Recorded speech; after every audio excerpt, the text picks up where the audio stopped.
Hello dear friends, आप सभी का वेलकम है आपके अपने यूट्यूब चैनल तनु क्लासेस आर्ट को में। दोस्तों आज की इस वीडियो में हम लोग स्टार्ट करने वाले हैं क्लास 12 हिस्ट्री यानी कि इतिहास का 7 चैप्टर, जिसका नाम है एक साम्राज्य की राजधानी विजयनगर।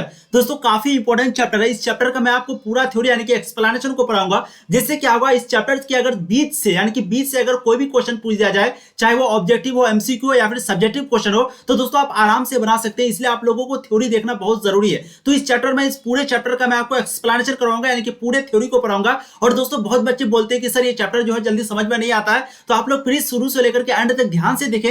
ये चैप्टर आपको बहुत मजे के साथ समझ में आएगा। क्योंकि दोस्तों एक साम्राज्य की राजधानी विजयनगर थी, ये कैसे बर्बाद हो गई, कैसे आबाद हुई, कैसे बर्बाद हुई, पूरे कहानी को जानेंगे दोस्तों आज की इस वीडियो में। काफी इंपॉर्टेंट चैप्टर है। आप लोग कॉपी कलम लेकर के बैठेंगे, नोट्स बनाएंगे, बहुत मजा आएगा आप लोगों को, ठीक है। और मैं फिर से बताता हूं, आपको अगर कोई भी एमसीक्यू यानी कि ऑब्जेक्टिव क्वेश्चन पूछ दे चैप्टर के बीच से, तो आप आराम से सॉल्व कर सकते हैं। तो 7 चैप्टर जिसका नाम है एक साम्राज्य की राजधानी विजयनगर। सबसे पहले जानते हैं कि ये विजयनगर जो राजधानी थी, ये विजयनगर आखिर शहर का जो नाम था ये क्या था, इसका नाम विजयनगर आखिर क्यों पड़ा। तो दोस्तों विजयनगर को जो है विजय का शहर भी कहा जाता है। सबसे पहला पॉइंट, विजयनगर को विजय का शहर भी कहे जाते हैं। यह दक्षिण भारत का एक विशाल तथा विख्यात साम्राज्य था। यह दक्षिण भारत का एक विशाल और एक विख्यात साम्राज्य था। यह उत्तर में कृष्ण नदी से लेकर के प्रायद्वीप के सुदूर दक्षिण तक फैला हुआ था। परंतु 1565 ईस्वी में विजयनगर को लूट लिया गया तथा विजयनगर उजड़ गया। समझ रहे, इसको क्या कहा जाता था, विजय का शहर कहा जाता था। लेकिन इसी को लूट लिया गया कब, 1565 ईस्वी को लूट लिया गया और यह विलुप्त हो गया और बर्बाद हो गया। तो आज हम लोग इसी को जानेंगे कि इंपॉर्टेंट पॉइंट यहां पर है कि इसको विजय का शहर भी कहे जाते थे और यह दक्षिण भारत का एक विशाल तथा विख्यात साम्राज्य था। उत्तर में कृष्ण नदी से लेकर के, यह चीज ध्यान रखिएगा, कहां पर, उत्तर में कृष्ण नदी से लेकर के प्रायद्वीप के सुदूर दक्षिण तक फैला हुआ था। और 1565 ईस्वी में इसको लूट लिया गया और यह उजड़ गया। बस शुरू से लेकर के यही उजड़ गया और शुरुआत हुआ। इसी कहानी को हम लोग जानेंगे और ये विजयनगर आज तक हम लोगों को कैसे याद है, इसके बारे में भी हम लोगों को पता चलेगा। सबसे पहला पॉइंट पढ़ते हैं, विजयनगर का उदय। आखिर विजयनगर नाम क्यों पड़ा, विजयनगर का उदय कैसे हुआ। तो दोस्तों विजयनगर साम्राज्य का नींव जो है दो भाई रखा था। एक का नाम था हरिहर और एक का नाम था बुक्का। आपको ऑब्जेक्टिव एमसीक्यू क्वेश्चन में ये पूछा जा चुका है कि विजयनगर साम्राज्य का नींव जो है वो दो भाई ने रखा था। एक का नाम था हरिहर और एक का नाम था बुक्का। कब रखा था, 1336 ईस्वी में डाली गई थी। और विजयनगर पर शासन करने वाले शासक को रायस की संज्ञा दी गई। तो ये भी ऑब्जेक्टिव क्वेश्चन में पूछा गया है। तो आपको क्वेश्चन पूछा जाएगा कि विजयनगर साम्राज्य की नींव किसने रखा। अगर आपके ऑप्शन में हरिहर तथा बुक्का दोनों रहेगा तो राइट आंसर आपका यही लगेगा, ठीक है। 1336 ईस्वी में डाली गई थी और विजयनगर पर शासन करने वाले शासक को रायस कहा जाता था। यह भी ध्यान रखेंगे, रायस जो वहां पर शासन करता था उसको रायस की संज्ञा दी गई थी। अब विजयनगर के राजवंश और शासक, विजयनगर के सबसे ताकतवर राजा यानी कि शासक जो है वो कौन थे, कृष्णदेव राय। इसी के काल में यानी कि जब ये राजा शासक थे वहां के, जब ये राजा थे वहां के, कहां के, विजयनगर साम्राज्य के जब ये राजा थे, सबसे ताकतवर राजा इसी को कहा जाता है। और जब ये राजा थे तो इन्हीं के काल में विजयनगर जो है वो अपने एक मंजिल को, अपने एक महिमा को, शान को यानी कि मर्यादा को छुआ था। एक बहुत बड़े पोजीशन पे, एक बहुत ऊंचाई लेवल तक ये गया था जब विजयनगर के राजा थे। कौन, किस, क्या नाम था उसका, कृष्णदेव राय। तो ध्यान रखेंगे आप लोग, जब विजयनगर के सबसे ताकतवर राजा कहा जाता है कृष्णदेव राय को, और इन्हीं के काल में जो है विजयनगर साम्राज्य जो है वो अपने महिमा को छुआ था। तीसरा पॉइंट देखेंगे यहां पर, 1565 ईस्वी के बाद विजयनगर नष्ट हो गया। 1565 ईस्वी के बाद विजयनगर नष्ट हो गया। फिर भी कृष्णा तुंगभद्रा, दो आप क्षेत्र के लोगों की यादों में, ये जगह का नाम है, एक कृष्णा और एक तुंगभद्रा, ये जगह का नाम है। तो इन क्षेत्रों के लोगों की याद में ये विजयनगर जो है अभी भी जीवित है तथा इसको हम्पी नाम से याद रखा गया। अब ये हम्पी क्या है, इसके भी पीछे बहुत बड़ी कहानी है जो कि हम लोग इसी वीडियो में जानेंगे। फिलहाल आप लोग याद रखें कि 1565 ईस्वी के बाद जो विजयनगर नष्ट हो गया तो एक कृष्णा और एक तुंगभद्रा नदी, मतलब कि कृष्णा और तुंगभद्रा जो क्षेत्र थे जहां के लोगों को ये विजयनगर साम्राज्य जो है अभी भी याद है और इन्हीं के कारण हम लोगों को इसके बारे में पता चला। वैसे इसके बारे में पता चलने के पीछे भी बहुत बड़े इतिहासकारों का हाथ है, लेकिन अगर ऑब्वियसली हम लोग जानेंगे तो इसका जो पॉइंट है यही है कि कृष्णा और तुंगभद्रा जो लोगों के यानी कि लोगों की यादों में जो है ये जगह याद रहा, इसीलिए हम लोगों को पता है और इसको हम्पी नाम से याद रखा गया। अब हम्पी क्या है इसको हम लोग समझेंगे। देखिए, तो ये हम्पी के पीछे भी जो है बहुत बड़ी कहानी है जिसको हम लोग समझेंगे। पहले चेक कर लेते हैं वॉइस क्वालिटी, वीडियो क्वालिटी सब सही आ रही है, चलिए बहुत अच्छी है। तो ये हम्पी क्या है इसके बारे में हम लोग आगे जानेंगे। विजयनगर साम्राज्य पर 4 राजवंश ने शासन किया था। 4 राजवंश, इसको हम लोग समझते हैं कौन कौन राजवंश था और इसके बारे में भी हम लोग थोड़ा थोड़ा करके पढ़ेंगे। सबसे पहला था आपका संगम राजवंश, दूसरा था सलूब राजवंश, तीसरा था तुलु राजवंश और चौथा था अरविदु राजवंश, ठीक है। संगम राजवंश, सुरु राजवंश, तुलु राजवंश, अरविदु राजवंश, तो ये 4 राजवंश था जो कि विजयनगर साम्राज्य पर शासन किया था। आगे अगर आप देखेंगे विजयनगर के राजा ने भी विशाल किलेबंदी की थी। किलेबंदी का मतलब क्या होता है, जैसे कि एक साम्राज्य होती है, मान लेते एक साम्राज्य है तो इसके चारों ओर किलेबंदी है, यानी कि सैनिक को खड़ा करना, बड़े बड़े दीवार को घेरना, तो इस तरीके से इसको बोलते हैं किलेबंदी। तो विजयनगर के जो राजा थे वो भी क्या किए, विशाल किलेबंदी की थी। वहां के पुरातत्वविद ने शहर के अंदर की सड़कों का विस्तृत अध्ययन किया, जिसकी वजह से शहर से बाहर जाया जाता था। ठीक है, तो वहां के जो पुरातात्विक थे यानी कि जो विद्वान लोग थे वो क्या किया, शहर के अंदर सड़कों का विस्तृत अध्ययन किया, पढ़ा और सड़क का निर्माण किया, जिसकी वजह से लोग जो है शहर से बाहर भी जा सकते थे। कहां पर, विजयनगर साम्राज्य में। हम्पी नाम का उत्पत्ति यहाँ की स्थानीय मातृ देवी पंपा देवी के नाम से हुई थी। तो सबसे पहला पॉइंट आ गया कि भाई हम्पी नाम का जो उत्पत्ति है वो कहां से हुई थी, मातृ देवी पंपा देवी के नाम से इसकी उत्पत्ति हुई थी। ये भी क्वेश्चन पूछा जा चुका है। ठीक है, ऑब्जेक्टिव यानी कि एमसीक्यू क्वेश्चन में। अब हम्पी की खोज अर्थात हम्पी की कहानी जानते हैं, बहुत ही इंपॉर्टेंट है, लॉन्ग क्वेश्चन में आपको पूछा जाता है। हम्पी की खोज अर्थात हम्पी की कहानी समझिए। इसका खोज 1800 ईस्वी में कॉलिन मैकेंजी के द्वारा किया गया था। सबसे पहला पॉइंट, हम्पी की खोज जो है 1800 ईस्वी में किया गया था। किसके द्वारा किया गया था, कॉलिन मैकेंजी के द्वारा किया गया था, जो एक अभियंता और पुराविद कर्नल थे। जो एक क्या थे, अभियंता भी थे और एक पुराविद कर्नल भी थे। मैकेंजी जो है ईस्ट इंडिया कंपनी में कार्य करते थे। मैकेंजी कहां पर, ईस्ट इंडिया कंपनी, जो कि अंग्रेजों के द्वारा कोलकाता में, जो अंग्रेज जो आए थे शुरुआत में तो ईस्ट इंडिया कंपनी कोलकाता में था, वहीं पे जो है मैकेंजी जो है वहां पे काम करते थे, कार्य करते थे। ठीक है, जॉब करते थे। इन्होंने पहला सर्वेक्षण मानचित्र तैयार किया। किसने, हम्पी की खोज में, यानी कि ये जो मैकेंजी थे वो सबसे पहला सर्वेक्षण मानचित्र यानी कि जो इसको खोजने का जो मानचित्र है, जिसको ये पता चला खोजने के बाद, ये तैयार किया था। ठीक है, किसने, कॉलिन मैकेंजी ने। 1836 ईस्वी में अभिलेखकर्ताओं, जिसको हम लोग बोलते हैं पूरा लेखपाल, जिसको हम लोग बोलते हैं इंग्लिश में आर्चिविस्ट, तो अभिलेखकर्ताओं ने हम्पी तथा मंदिरों से दर्जनों अभिलेखों का इकट्ठा करना शुरू कर दिया तथा इस शहर के बारे में जानने के लिए इतिहासकारों ने अनेक भाषाओं में साहित्य रचना का मिलान किया।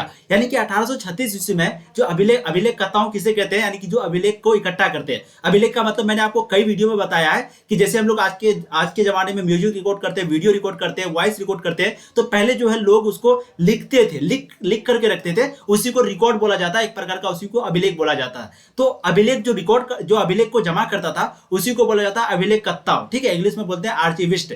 तो अभिलेखकर्ता यानी कि 1836 ईस्वी में जो अभिलेखों को जमा किया था, तो हम्पी तथा मंदिरों से दर्जनों अभिलेखों को इकट्ठा किया। कहां पर, एक हम्पी नामक जगह में और एक मंदिरों में दर्जनों अभिलेख को इकट्ठा किया, शुरू कर दिया तथा इस शहर के बारे में जानने के लिए इतिहासकारों ने अनेक भाषाओं में रचना का मिलान किया। जैसे हिंदी का भाषा फारसी से, फारसी की भाषा दूसरे से, दूसरे की भाषा तीसरे से, इस तरह करके इतिहासकारों ने इन जगहों के बारे में पता लगाने के लिए शुरू कर दिया। अब देखिए कॉलिन मैकेंजी की जीवनी। कॉलिन मैकेंजी के बारे में भी पूछा जाता है, इसलिए आप लोग ध्यान से देखेंगे। कॉलिन मैकेंजी जिसने क्या किया था भाई, 1800 ईस्वी में किसका खोज किया था, इसकी यानी कि हम्पी जगह की खोज की थी। इसलिए प्लीज ये चीज को ध्यान रखेंगे, ऑब्जेक्टिव में आपका पूछा जाता है। कॉलिन मैकेंजी की जीवनी। इनका जन्म 1754 ईस्वी में हुआ था। किसका, कॉलिन मैकेंजी का जन्म 1754 ईस्वी में हुआ था। यह एक अभियंता, मानचित्रकार और सर्वेक्षक भी थे। क्या क्या थे भाई, ये एक अभियंता थे, मानचित्रकार थे और एक सर्वेक्षक भी थे। 1815 ईस्वी में इनको भारत का प्रथम सर्वेयर जनरल बनाया गया। किसको, कॉलिन मैकेंजी को 1815 ईस्वी में भारत का प्रथम सर्वेयर जनरल बनाया गया। 1821 ईस्वी तक अर्थात मृत्यु तक इस पद पर बने रहे और सबसे पहले इसको प्रथम सर्वेयर जनरल 1815 में बनाया गया और इसकी मृत्यु जो है 1821 ईस्वी में हुई थी और ये तब तक जो है इस पर यानी कि इस पद पर वो बने रहे। कौन से पद पर, प्रथम सर्वेयर जनरल। ठीक है, आगे चलते हैं। कॉलिन मैकेंजी ने भारत के अतीत को बेहतर ढंग से समझने तथा उपनिवेश के प्रशासन को आसान करने के लिए स्थानीय परंपरा का अध्ययन तथा ऐतिहासिक स्थलों का संरक्षण भी किया। अगर कोई भी राजा पहले के जमाने में कहीं पे शासन करने के लिए जाता था, राज करने के लिए जाता था, तो राजा जो होते थे, कोई भी हो, चाहे आप भी क्यों, यानी कि अभी की भी जमाने में किसी को अगर राज करना है, यानी कि किसी को नेता बनना है, तो पहले लोग चाहते क्या है उस चीज को समझना पड़ेगा और उस चीज को समझने के साथ साथ आपको उसको विश्वास दिलाना पड़ेगा कि हम ही है जो कि आपकी इस कार्य को कर सकते हैं। बस वही कॉलिन मैकेंजी जो है वो भारत के अतीत को बेहतर ढंग से समझने तथा उपनिवेश के प्रशासन को आसान करने के लिए स्थानीय परंपरा का जो है अध्ययन किया। सभी का परंपरा का क्या किया, पढ़ाई किया और ऐतिहासिक स्थल जो था उसका सर्वेक्षण भी किया। अब एक राय, नायक और सुल्तान। राय किसे कहते हैं, नायक किसे कहते हैं, सुल्तान किसे कहते हैं, ये भी हम लोगों को समझ में आएगा। बहुत ही इंपॉर्टेंट पॉइंट है, आप लोग अच्छे से समझने का कोशिश करेंगे। फिलहाल आप लोगों को वीडियो और ऑडियो क्वालिटी सही आ रही है। चलिए, राय नायक और सुल्तान। विजयनगर साम्राज्य में अलग अलग भाषाएं बोलने वाले, अलग अलग परंपराओं तथा धर्म का अनुपालन करने वाले लोग रहते थे। इस साम्राज्य के कई भागों ने पहले शक्तिशाली राज्य जैसे कि तमिलनाडु में चोलों तथा कर्नाटका में होय सालों के राज्य का विकास देखा था। होय सालों, ये कोई गाली नहीं है, ठीक है। तो राय नायक और सुल्तान जो है ये विजयनगर साम्राज्य में अलग अलग भाषाएं बोली जाती थी और अलग अलग परंपराओं यानी कि अलग अलग जाति के लोग रहते थे, अलग अलग धर्म के लोग रहते थे। और इस साम्राज्य में कई भागों ने पहले शक्तिशाली राज्य जैसे कि तमिलनाडु में चोलों का राज्य जब था और जब कर्नाटका में होय सालों का राज्य था उसका विकास देखा था। जो कि इस यानी कि विजयनगर साम्राज्य में जो लोग थे अलग अलग भाषा बोलने वाले, वो उन्हीं लोगों ने एक तमिलनाडु में चोलों का विकास और एक कर्नाटक में होय सालों का विकास देखा था। होय सालों, ठीक है। इस क्षेत्र के शासक वर्ग बड़े बड़े मंदिरों की रक्षा करते थे और इस क्षेत्र के जो शासक वर्ग होते थे वो बड़े बड़े मंदिरों की रक्षा करते थे। समझ गए। अब एक नोट पॉइंट देख लीजिए, कर्नाटक साम्राज्यमु। समकालीन लोगों द्वारा विजयनगर साम्राज्य के बदले कर्नाटक साम्राज्यमु का प्रयोग किया जाता था। तो कर्नाटक साम्राज्यमु मतलब क्या हुआ कि समकालीन लोगों द्वारा जो है विजयनगर साम्राज्य के बदले यानी कि विजयनगर साम्राज्य के बदले कर्नाटक साम्राज्यमु का प्रयोग किया जाता था। तो इस चीज में आप लोग को कंफ्यूज नहीं होना, ठीक है। या तो विजयनगर साम्राज्य या फिर कर्नाटक साम्राज्यमु किसके द्वारा प्रयोग किया जाता था? समकालीन लोगों के द्वारा। आगे देखिए हम्पी का इतिहास की एक झलक। हम्पी जगह, अभी हम्पी के बारे में पूरी कहानी समाप्त नहीं हुई, प्लीज समझेंगे। हम्पी के बारे में आपको लॉन्ग क्वेश्चन में पूछा जाता है, ठीक है, इसलिए अच्छे से देखिए। हम्पी का इतिहास की एक झलक। 1902 ईस्वी में हम्पी के संरक्षण की शुरुआत हुई। 1856 ईस्वी में अलेक्जेंडर ग्रीनवाल ने हम्पी का प्रथम वृहद पैमाने पर फोटोग्राफी की और यह फोटोग्राफी विद्वान के लिए बहुत महत्वपूर्ण साबित हुआ। तो हम्पी का इतिहास यानी कि 1902 ईस्वी में हम्पी के संरक्षण की शुरुआत हुई। 1902 में कब हुई थी? 1902 ईस्वी में जो है इसका संरक्षण का शुरुआत शुरू हो चुका था। और 1856 ईस्वी में अलेक्जेंडर ग्रीनवाल जो थे वो हम्पी का प्रथम बड़े पैमाने पर, बहुत वृहद पैमाने पर यानी कि बड़े पैमाने पर फोटोग्राफी की और यह फोटोग्राफी विद्वान के लिए बहुत महत्वपूर्ण साबित हुआ।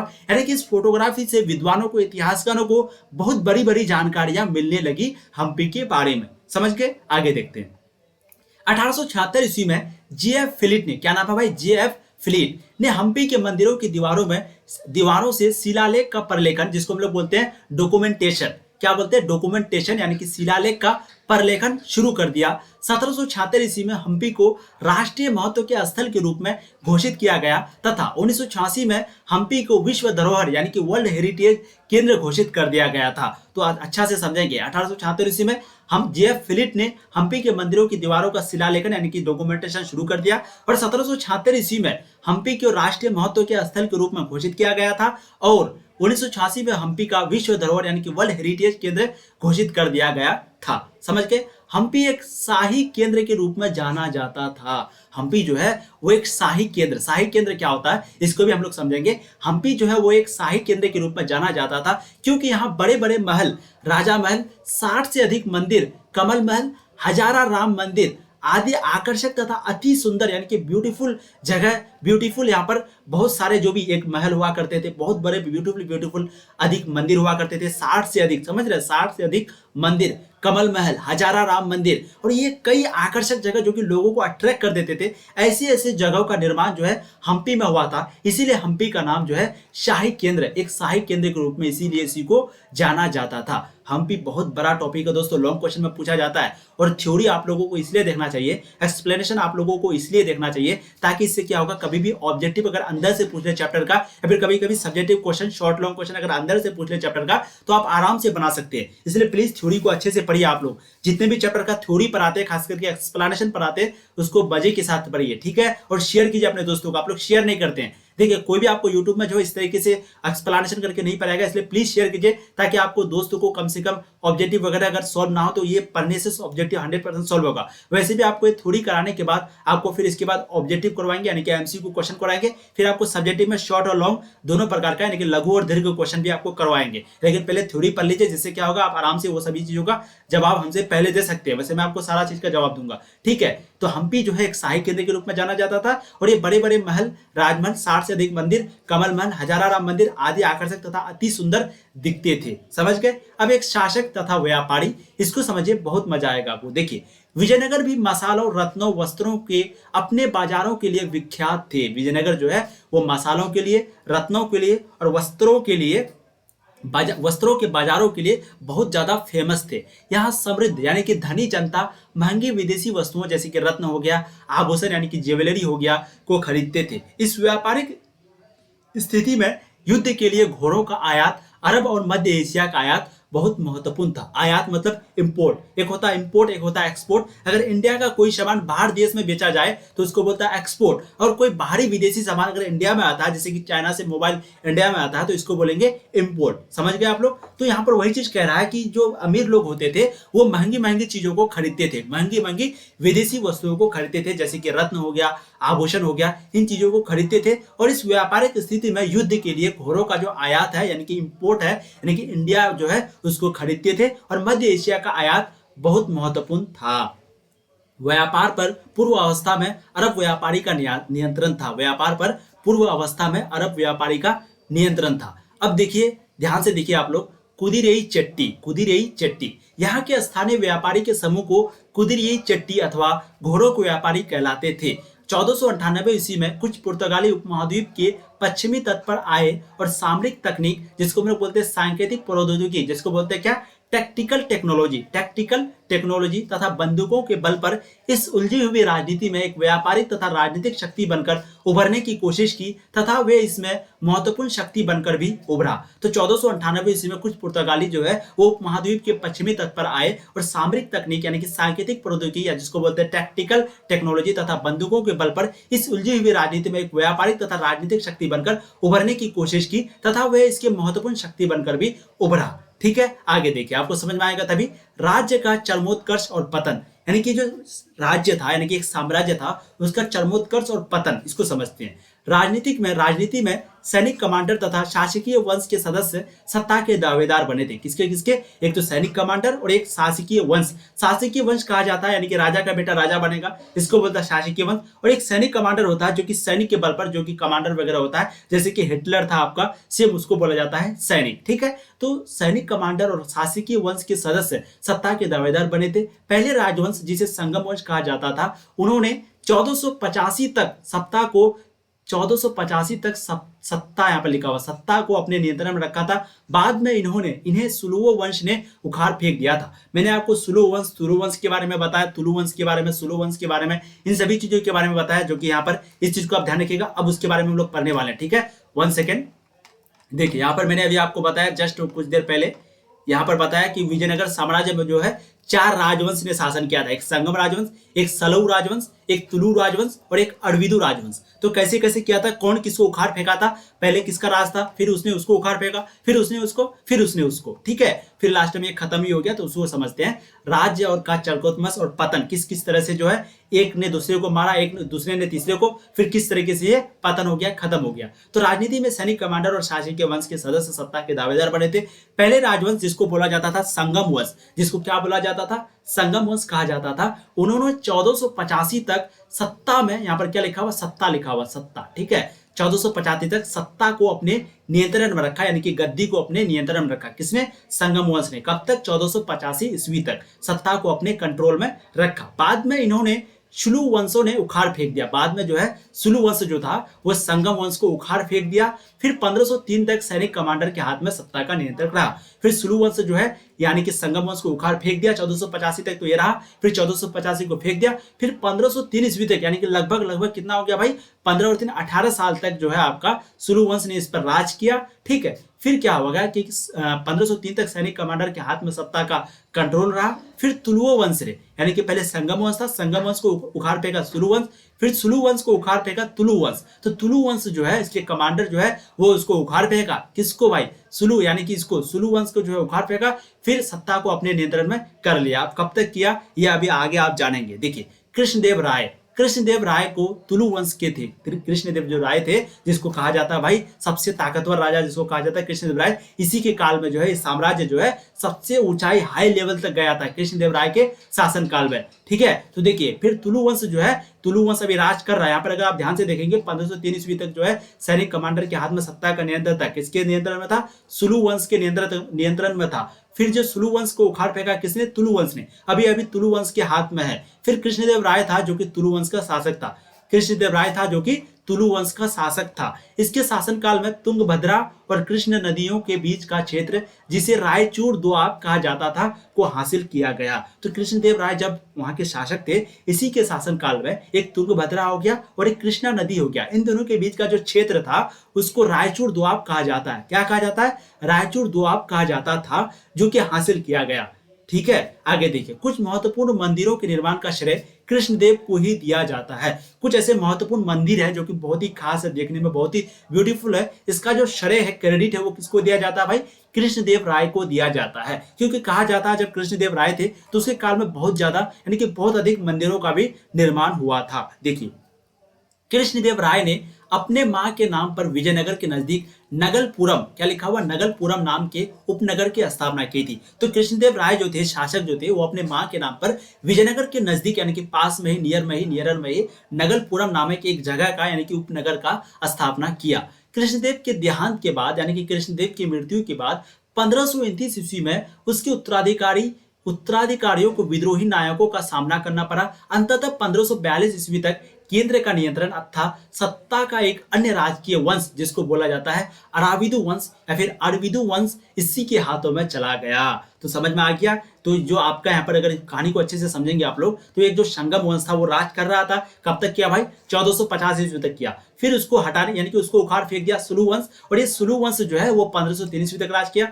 फिर 1503 ईस्वी में ही ये यानी कि आपका तुलु वंश, जिसके शासक का नाम था कृष्णदेव राय, इसी के काल में बहुत ज्यादा तरक्की किया था आपके विजयनगर साम्राज्य। तो ये जो है यानी कि तुलु वंश जो है वो सुलु वंश को फेंक दिया। फिर ठीक है, फिर कृष्णदेव राय की मृत्यु के बाद ये जो आपका तुलु वंश था उसको उखाड़ फेंक दिया आरविदु वंश, यानी कि आरविदु वंश के हाथों में चला गया। तो कुछ इसी प्रकार चारों वंशों ने मिलकर इस साम्राज्य पर राज किया था।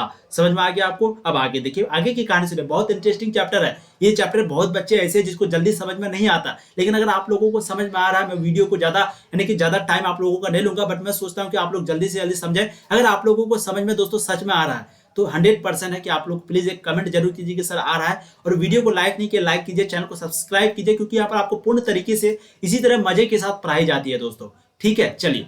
1565 ईस्वी में विजयनगर की सेना प्रधानमंत्री राम राय की अगुवाई में युद्ध में उतरी, पर उसे बीजापुर, अहमदनगर और गोलकुंडा की संयुक्त सेना संगठन के सामने हार का सामना करना पड़ा। तो 1565 ईस्वी में विजयनगर की सेना जिसको जो प्रधानमंत्री राम राय थी, इसी की अगुवाई में युद्ध में उतरा। ठीक है, कहा? विजयनगर की सेना जो है, जो कि प्रधानमंत्री राम राय थी, इसी की अगुवाई में युद्ध में उतरा, पर उसी बीजापुर, अहमदनगर और गोलकुंडा के संयुक्त सेना संगठन के सामने हार का सामना करना पड़ा। यही रीजन है। धीरे धीरे देखिए अब जा रहा है, खत्म हो रहा है। देखिए, इस राक्षसी तांगड़ी युद्ध में विजयी सेना ने विजयनगर पर धावा बोलकर उसे लूट लिया। विजयनगर के विध्वंस के लिए सुल्तनतों की सेनाएं उत्तरदायी थी। तो बिना मतलब का जो, जब आपकी ताकत नहीं है तो आप क्यों करते वैसा? तो बीजापुर हो गया एक आरविदु वंश के ही समय ये जो है खत्म हो गया था, क्योंकि यही चार वंश थे जो कि इस पर शासन किया था। तो 1565 ईस्वी में विजयनगर की जो सेना थे वो अपने प्रधानमंत्री की अगुवाई में, उसी के कहने पर अपने यानी कि युद्ध में जो है वो उतर जाता है।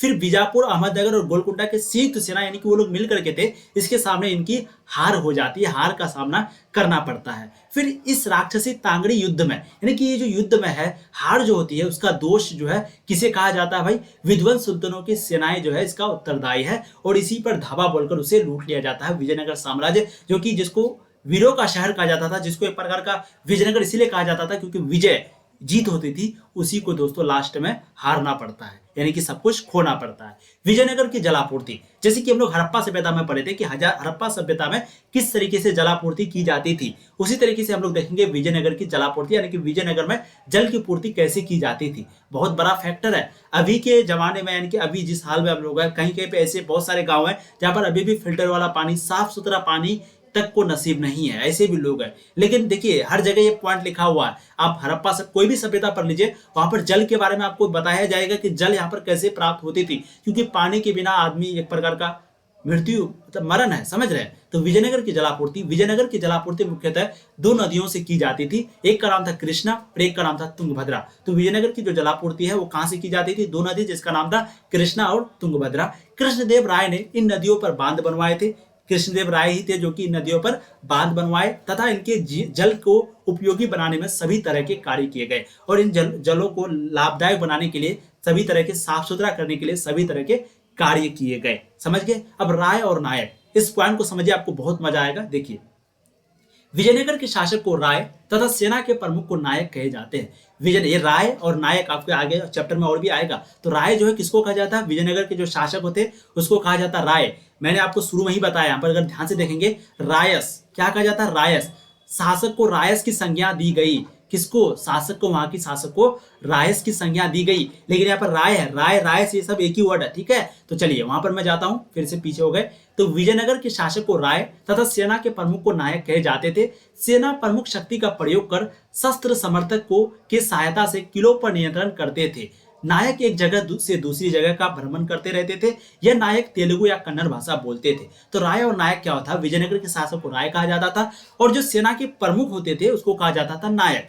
और सेना जो है वो प्रमुख शक्ति का प्रयोग कर शस्त्र समर्थक की सहायता से किलों पर, यानी कि जो किला होती थी पहले, किला फोर्ट होती थी, उस पर कंट्रोल रखता था। और नायक जो है वो एक जगह से दूसरे जगह का भ्रमण करते रहते थे। यह नायक तेलुगु या कन्नड़ भाषा बोला करते थे। समझ गए? आगे देखिए, अमरू नायक प्रणाली। अमरू नायक प्रणाली क्या है, इस चीज को समझते हैं, आपको बहुत ही मजा आएगा। लेकिन उससे पहले हम लोग चैप्टर को दोस्तों यहीं पे एंड करते हैं, क्योंकि चैप्टर ऑलरेडी लंबी बन चुकी है वीडियो। ठीक है, ये चैप्टर का और शायद एक पार्ट या फिर 2 पार्ट आए। इसके बाद फिर आपका इस चैप्टर का यानी कि जो इंपॉर्टेंट एमसीक्यू बनेगा, ऑब्जेक्टिव क्वेश्चन बनेगा। ठीक है, मैं अच्छे से लिख देता हूँ, इंपॉर्टेंट जो ऑब्जेक्टिव क्वेश्चन बनेगा वो आपको करवाया जाएगा इस चैप्टर से जो बनेगा। ठीक है, और इसके बाद फिर सब्जेक्टिव क्वेश्चन में हम लोग शॉर्ट और लॉन्ग क्वेश्चन को करेंगे, यानी कि लघु और दीर्घ क्वेश्चन को हम लोग करेंगे, जो कि बहुत ही इंपॉर्टेंट है इस चैप्टर से। और अक्सर इस चैप्टर से आपका बोर्ड एग्जाम में पूछा जाता है। फिर हम लोग आगे का जो भी पॉइंट है उसको पढ़ेंगे। ठीक है, आप लोग अच्छे से पढ़ेंगे, बहुत मस्त से पढ़िए। विजयनगर की जलापूर्ति, राय और नायक हम लोग बहुत अच्छे से पढ़े।